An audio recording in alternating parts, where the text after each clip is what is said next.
देखो बेटा, question number 15 जो 2023 में पूछा गया, इसका मतलब है कि ये सवाल पूछे जा रहे हैं लिस्ट 1 और लिस्ट 2। मैं हमेशा कहता हूँ इनका कोई मतलब नहीं है। केवल जो ये चार बातें हैं जो यहाँ देख रहे हैं, यानी इन चारों की डायमेंशन आपको मालूम हो तो आप मैच करा लेंगे, नहीं मालूम है तो निकालनी पड़ेगी। आइए करते हैं। देखिए, यंग मॉडुलस की बात करें तो यंग मॉडुलस y से रिप्रेजेंट करते हैं। ये किसके बराबर होता है? Stress upon strain. याद आया? Stress force upon area.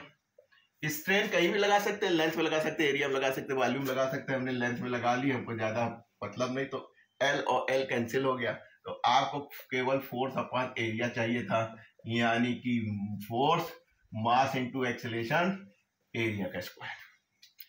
और ये हो गया एल, ऊपर ले गए -1 टी -2 है कोई t की -2 l की -1। ये देखिए आपको दिख रहा है तो आप कह सकते हैं।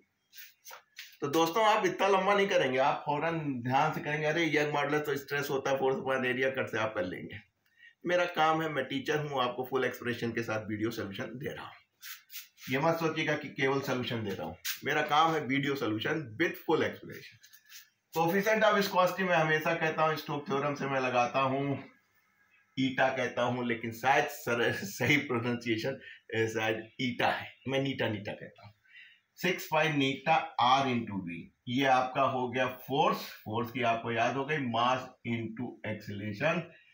ये एग्जैक्ट वैल्यू है, कांस्टेंट है, इसकी डायमेंशन 1 होती है। जो भी एग्जैक्ट वैल्यू है, ईटा निकालना है आपको। r रेडियस है और ये आपका है वेलोसिटी। तो अक्सर हमने देखा, याद रहता नहीं है, जब इसको काटेंगे -1 या -1 कैंसिल हो जाएगा तो आपको ईटा मिलेगा m। ये वाला एल इधर ले आइए और ये t का -1। तो बहुत से बच्चों को याद हो जाता है, ऐसी कोई बात नहीं है, प्रैक्टिस होगा याद हो जाएगा, यानी याद हो गया। प्लांक कांस्टेंट एक नहीं अनेक दफे निकाल चुके हैं, E = h/ν। इसी पे आइंस्टीन साहब को नोबेल प्राइज मिला था। ये फ्रीक्वेंसी है, फ्रीक्वेंसी आप जानते हैं किसके बराबर होती है? 1 टाइम पीरियड। एनर्जी हम हमेशा कहते हैं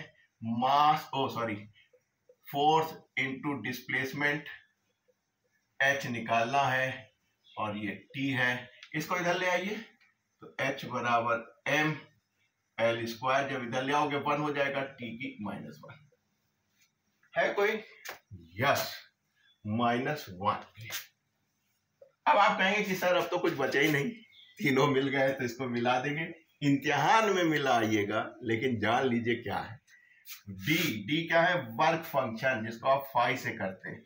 वर्क फंक्शन क्या होता है? अरे फोटो इलेक्ट्रिक इफेक्ट में पढ़ा था कि minimum energy required to bring out an photo electron from photo sensitive surface. Minimum energy required, यानी कि वर्क फंक्शन क्या है? एनर्जी है। तो आपने कहा work function is minimum energy, यानी एनर्जी, और एनर्जी जानते ही है F इंटू डी।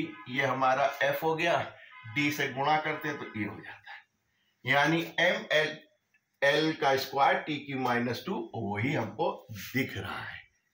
तो चीजें आसान हैं, आप देखते चले जाइए, थोड़ा सा अपना माइंडसेट को मजबूत कर लीजिए, डायमेंशन के सारे सवाल निकल आएंगे।